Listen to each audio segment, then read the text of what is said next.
വാട്സാപ്പിൽ നമ്മൾ എടുക്കുന്ന ഫോട്ടോസും വീഡിയോസും ഒക്കെ HD ക്വാളിറ്റിയിൽ സ്റ്റാറ്റസ് ഇടാനൊരു ഐഡിയ പറഞ്ഞുതരാം. നമ്മൾ ക്യാമറ ആപ്പിനകത്ത് നമ്മൾ സ്റ്റാറ്റസ് ഇടാനുള്ള ഫോട്ടോ വീഡിയോ എടുക്കുക.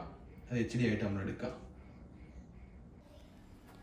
എന്നിട്ട് നമ്മൾ ഗാലറി പോയിട്ട് നമ്മൾ ആ എടുത്ത വീഡിയോ ഓപ്പൺ ആക്കി ഒന്നുകിൽ അത് നമ്മളുടെ കോൺടാക്റ്റിലേക്ക് തന്നെ സെൻഡ് ചെയ്യാം, നമ്മളുടെ കോൺടാക്റ്റിലേക്ക്, അല്ലെങ്കിൽ വേറെ ആർക്കെങ്കിലും സെൻഡ് ചെയ്യാം. ആ സെൻഡ് ചെയ്യുന്ന സമയത്ത് നമുക്ക് ടോപ്പ് റൈറ്റ് കോർണറിൽ ഒരു HD എന്ന് പറഞ്ഞൊരു ഓപ്ഷൻ കാണാം.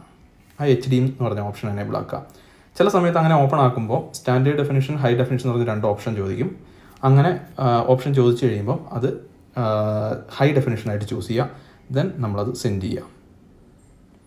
ദെൻ ആ സെൻഡ് ചെയ്ത കോൺടാക്റ്റ് ഉണ്ടല്ലോ, ആ കോൺടാക്റ്റ് നമ്മൾ വാട്സാപ്പിൽ പോയി ഓപ്പൺ ആക്കുക. അപ്പോൾ നിങ്ങൾക്ക് അതിൻ്റെ ചോട്ടിൽ കാണാൻ പറ്റും, ആ മിനിറ്റ്സ് എഴുതിയതിൻ്റെ ലെഫ്റ്റ് സൈഡിൽ HD എന്ന് പറഞ്ഞ് കാണാൻ പറ്റും. അത് ഓപ്പൺ ആക്കിയിട്ട് നമ്മൾ ഇത് ഫോർവേഡ് കൊടുക്കുക. ഫോർവേഡ് നമ്മളുടെ സ്റ്റാറ്റസിലേക്ക് കൊടുക്കുക. എന്നിട്ട് താഴെ നമുക്ക് എന്താണ് വേണ്ടത്, ക്യാപ്ഷൻ എന്തെങ്കിലും വേണമെങ്കിൽ ആ ക്യാപ്ഷൻ ഇടുക, എന്നിട്ട് ഫോർവേഡ് ചെയ്യുക. അങ്ങനെ വരുന്ന സ്റ്റാറ്റസുകൾ ഹൈ ഡെഫിനിഷൻ സ്റ്റാറ്റസുകളായിരിക്കും. അതുപോലെ തന്നെ ഫോട്ടോസും ഇതേപോലെ തന്നെ നമുക്ക് HD ആയിട്ട് ഇടാൻ പറ്റും. ഓക്കെ, യൂസ്ഫുൾ ആയിട്ടുണ്ടെങ്കിൽ ഒന്ന് ഷെയർ ചെയ്യുക, സബ്സ്ക്രൈബ് ചെയ്യാം. പിന്നെ ഒരു വീഡിയോയിൽ കാണാം. ബൈ.